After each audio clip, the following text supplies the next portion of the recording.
Hello friends, എല്ലാവർക്കും സുഖമല്ലേ? നമ്മളൊരു വീഡിയോ ചെയ്തിട്ട് കുറച്ച് നാളുകളായിട്ടുണ്ട്. അപ്പോൾ ഞാൻ ഇങ്ങനെ ഇരുന്നപ്പോഴാണ് എൻ്റെ ഒരു പഴയ സ്റ്റുഡൻ്റ് എൻ്റെ അടുത്ത് ചോദിച്ചത് ഈ ഒരു സ്വിച്ച് ബി എൽ എങ്ങനെയാണെന്നുള്ളതിനെ പറ്റി ചോദിച്ചത്. അപ്പോൾ അതിനെപ്പറ്റി ഒരു വീഡിയോ ചെയ്യണമെന്ന് എനിക്ക് തോന്നി. അതാണ് ഇപ്പോൾ നിങ്ങളുടെ മുമ്പിൽ വന്നത്. അപ്പോൾ നമ്മൾ സ്വിച്ച് ബി എൽ പറയുന്നതിന് മുമ്പായിട്ട് ബി എൽ എന്താണെന്നുള്ളത് എല്ലാവരും ഒന്നുകൂടി ഒന്ന് ഓർത്ത് നോക്കുക. ബി എൽ എന്ന് പറയുന്നത് നമ്മുടെ കാർഗോ ഷിപ്പിലോട്ട് ഓൺബോർഡ് ചെയ്യുമ്പോൾ ഷിപ്പിംഗ് ലൈൻസ് കൊടുക്കുന്ന, ഞാൻ വളരെ ലളിതമായിട്ടാണ് പറയുന്നുള്ളൂ, ആൾക്കാർക്ക് എല്ലാവർക്കും മനസ്സിലാവാൻ വേണ്ടിയിട്ടാണ് ഞാനത് പറയുന്നത് കേട്ടോ.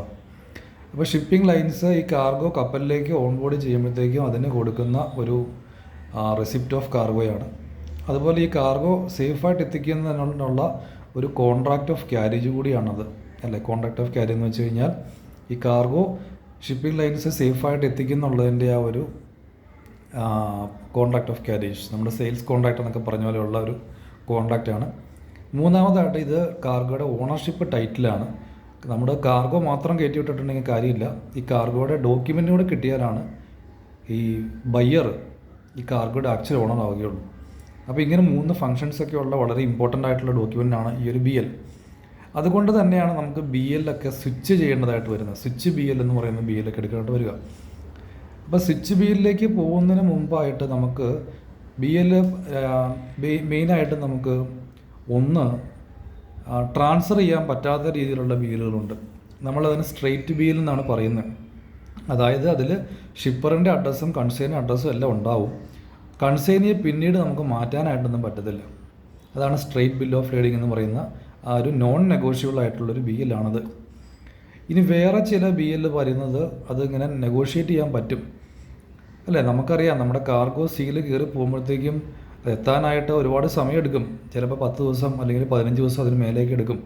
അപ്പോൾ അതുകൊണ്ടാണ് നമുക്ക് ഈ ബി എല്ലിനെ ഇങ്ങനെ നെഗോഷ്യബിൾ എന്നുള്ള ആ ഒരു പ്രൊവിഷൻ കൊടുത്തിരിക്കുന്നത്. അപ്പോൾ ഇങ്ങനെ നമ്മൾ ബി എല്ലിന് നെഗോഷ്യബിൾ ആയിട്ടുള്ള 2 ഓർഡർ എന്ന് പറയുന്ന തരത്തിലുള്ള ബി എല്ലും ഉണ്ട്. ഇനി നമുക്ക് എപ്പോഴാണ് ഈ സ്വിച്ച് ബി എൽ വേണ്ടി വരിക എന്ന് ചോദിച്ചു കഴിഞ്ഞാൽ, സ്വിച്ച് ബി എൽ എന്ന് വെച്ച് കഴിഞ്ഞാൽ നമ്മൾ ആദ്യം എടുക്കുന്ന ബി എൽ ക്യാൻസൽ ചെയ്തിട്ട് പുതിയ സെറ്റ് ബി എൽ എടുക്കുന്നു. അതാണ് നമ്മൾ സാധാരണ സ്വിച്ച് ബി എൽ കാണുന്നത്. ഇനി അത് എപ്പോഴാണ് ആവശ്യം എന്നുള്ളതിൻ്റെ ഒരു സിറ്റുവേഷൻ ഞാൻ പറയാം. ഇപ്പോൾ നിങ്ങൾ കൊച്ചിയിലുള്ള ഒരു എക്സ്പോർട്ടർ ആണെന്നിരിക്കുക. കൊച്ചിയിലുള്ള ഒരു എക്സ്പോർട്ടറാണ് നിങ്ങൾ. നിങ്ങളുടെ ക്ലയൻറ്റ് ബയ്യർ ഉള്ളത് ദുബായിലാണ്. ദുബായിലുള്ള ക്ലയൻറ്റ് നിങ്ങളോട് പറഞ്ഞു, എനിക്ക് ഒരു ഷിപ്മെൻറ്റ് ആവശ്യമായിട്ടുണ്ട്, ഒരു ഇന്ന കാർഗോ വേണമെന്ന് പറഞ്ഞു. ഏതൊരു കാർഗോ. പക്ഷേ ആ നിങ്ങളുടെ കയ്യിൽ കൊച്ചിയിൽ അതിനുള്ള പ്രൊഡക്ഷൻ ഇല്ല. പക്ഷേ നിങ്ങളുടെ ഒരു സപ്ലയർ സിംഗപ്പൂരുണ്ട്, അദ്ദേഹത്തിൻ്റെ കയ്യിൽ ആ കാർഗോ ഉണ്ട്. അപ്പോൾ നിങ്ങൾക്ക് ഇതിൻ്റെ ഇടയ്ക്ക് വേണമെങ്കിൽ ഈ കാർഗോ സിംഗപ്പൂരിൽ നിന്ന് നേരെ ദുബായിക്ക് കയറ്റി വിടാം. പക്ഷേ അങ്ങനെ കയറ്റി വിട്ട് കഴിഞ്ഞാൽ ഒരു പ്രോബ്ലം ഉള്ളത്, ഈ കാർഗോ പോകുന്നത് സിംഗപ്പൂരും ദുബായിക്കായിരിക്കും. അപ്പോൾ സിംഗപ്പൂരുള്ള സപ്ലയർ ആയിട്ടുള്ള ഡയറക്റ്റ് ഒരു ഡീലിലോട്ട് അത് പോവാം. അങ്ങനെ പോകുമ്പോഴത്തേക്കും ഒരു പക്ഷേ നിങ്ങൾക്ക് ഫ്യൂച്ചറിൽ ഷിപ്മെൻറ്റ്സ് കിട്ടാതെയൊക്കെ വരാം. അപ്പോൾ അതുകൊണ്ട് നമുക്ക് ഈ ആക്ച്വലായിട്ടുള്ള സിംഗപ്പൂരുള്ള സപ്ലയറെ നമുക്കൊന്ന് മറയ്ക്കണം, മാസ്ക് ചെയ്യണം. അതിന് വേണ്ടിയിട്ടാണ് നമ്മൾ ഈ ഒരു സ്വിച്ച് ബി എൽ എന്ന് പറയുന്ന ഈ ഒരു പരിപാടി യൂസ് ചെയ്യുന്നത്. അപ്പോൾ നിങ്ങൾക്ക് അന്നേരം ചോദിക്കാം, എന്നാൽ പിന്നെ ഈ സിംഗപ്പൂരിൽ നിന്ന് കയറ്റി വിടുമ്പോൾ തന്നെ ഷിപ്പറുടെ എക്സ്പോർട്ടറിൻ്റെ കോളത്തിൽ കൊച്ചിയിലുള്ള നിങ്ങളുടെ അഡ്രസ്സും പേരും എഴുതിയാൽ പോരെയെന്ന്. പക്ഷെ അങ്ങനെ ചെയ്യാൻ പറ്റത്തില്ല. According to contract of carriage അല്ലെങ്കിൽ ബി എല്ലിൻ്റെ റൂൾ അനുസരിച്ച് അങ്ങനെ ഒന്നും ചെയ്യാൻ പറ്റത്തില്ല. കാർഗോ കയറി പോകുമ്പോൾ ഷിപ്പർ ആരാണോ അത് തന്നെ എഴുതണം. അപ്പോൾ അതുകൊണ്ട് നമ്മൾ ഫസ്റ്റ് ഈ കാർഗോ എന്ത് ചെയ്യുന്നു, ഈ കാർഗോ ഫസ്റ്റ് കൊച്ചിയിലേക്ക് കൊണ്ടുവരേണ്ട ആവശ്യമൊന്നുമില്ല.